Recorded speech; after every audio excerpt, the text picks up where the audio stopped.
Jadi ada yang dibenarkan oleh Nabi, tidak seketika dilarang dalam sifat-sifat yang seperti tadi. Adapun yang tadi alat musik yang lain, yang digunakan pada sesuatu yang maksiat, yang tidak baik, itu yang dihukumi haram oleh agama. Dan pada hakikatnya alat itu nggak ada hukumnya. Maka dari sini ulama sepakat dalam persoalan syair, musik yang berasal dari suara. Awas ya, berasal dari suara, terbagi pada dua bagian. Ada yang dicela sampai tingkat keharam. Jelas?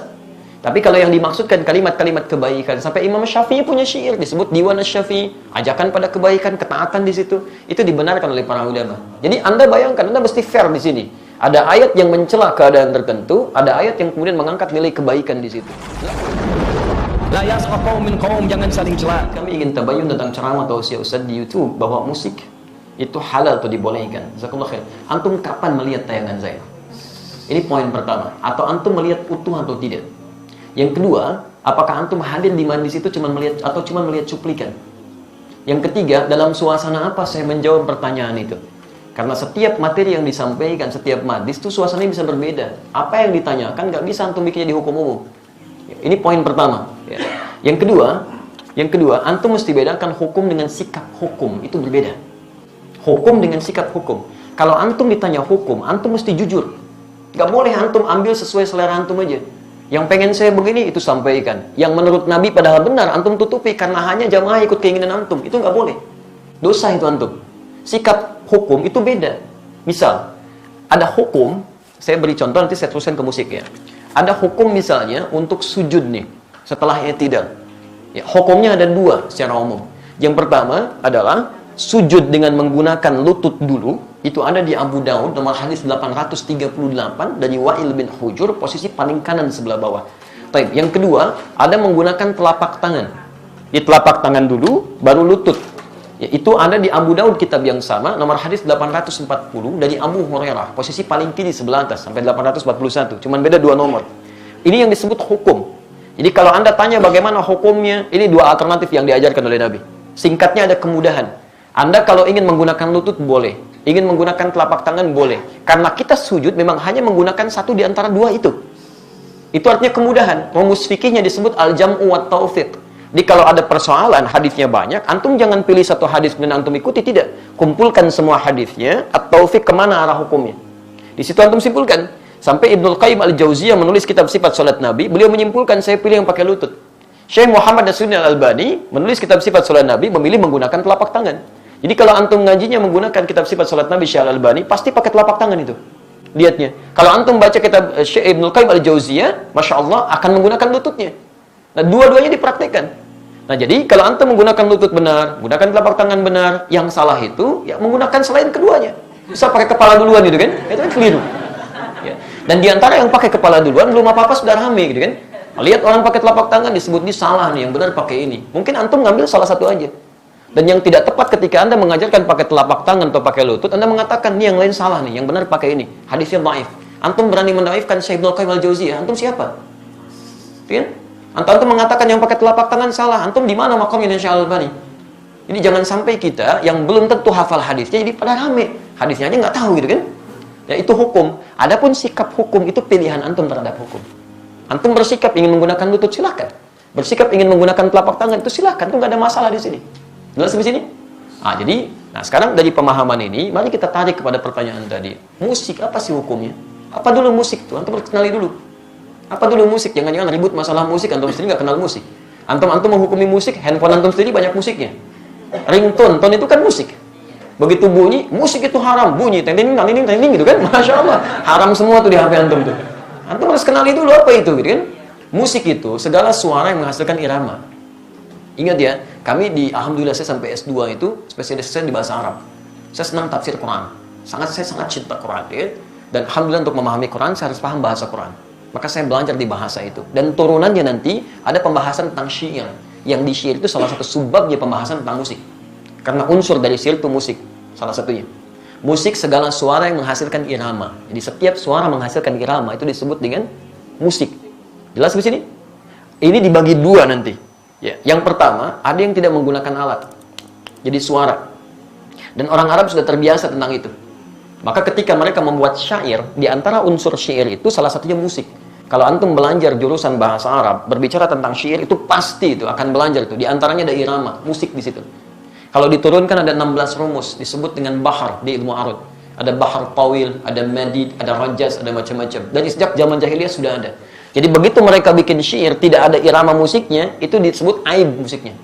Aib syairnya, celah. Bukan syair yang fasih.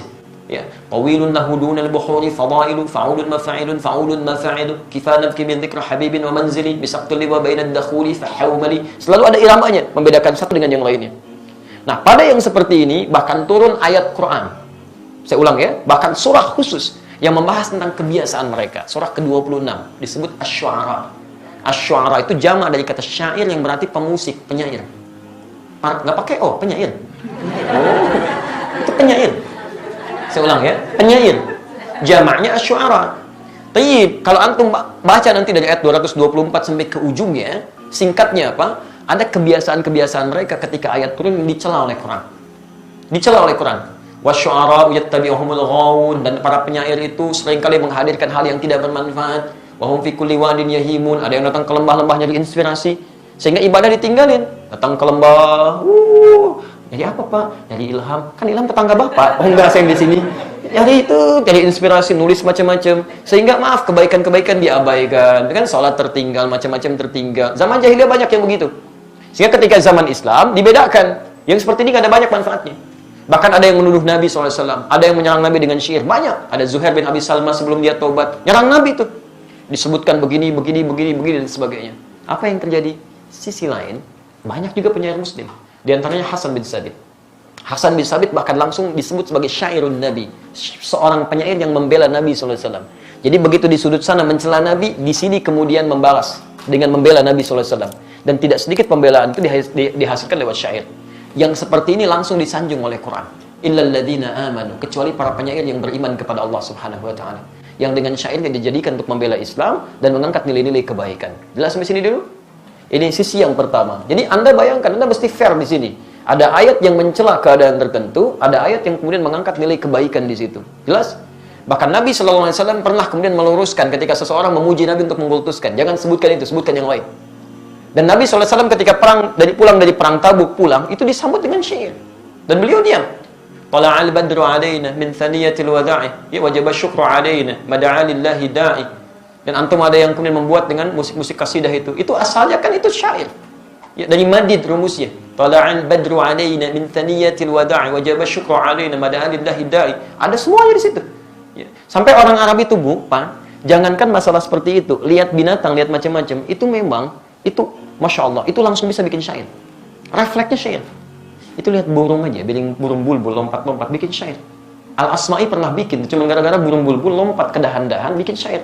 Sautu safiril bulbuli, hayyaja qalbi thamili, al-ma wa zahru ma'a, ma zahri lahzul muqali, fa anta yasridi wa sayyidi wa maulali, fakam tajumuni ghajirin uqalqali, kataftuhu min wadatin min fi'li hadha ar-rajuli, faqala la faqad ghada muharmili, wal walad wali waydani faqultu la tuwalwili, fabayyinul lu'lu'ali. Qalat lahu hina kadha in hadithul muqali kahatan ka kailali tabtabi tabtaburi. Ada semuanya. Dia bikin itu. Dan dalam suasana membikin itu Nabi biasa saja. Jadi ketika buruk dicela oleh Nabi, ketika baik didiamkan oleh Nabi. Maka dari sini ulama sepakat dalam persoalan syair, musik yang berasal dari suara.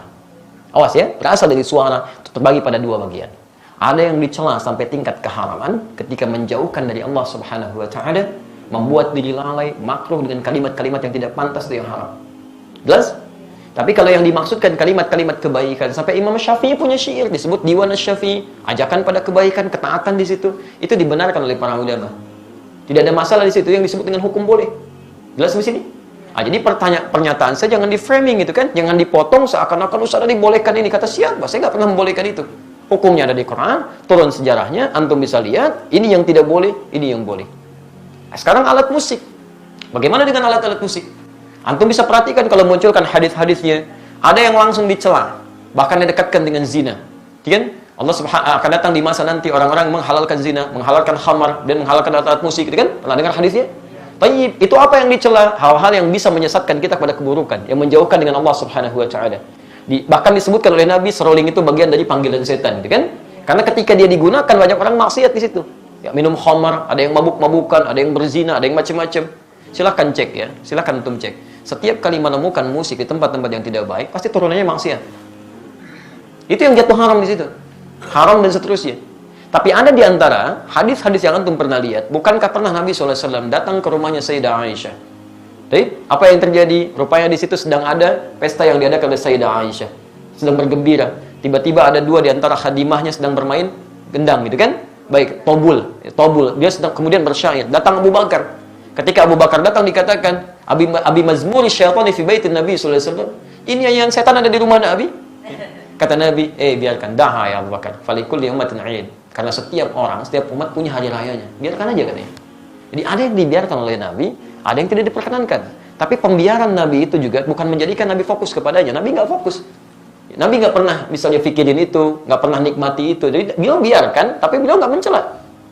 Jelas di sini?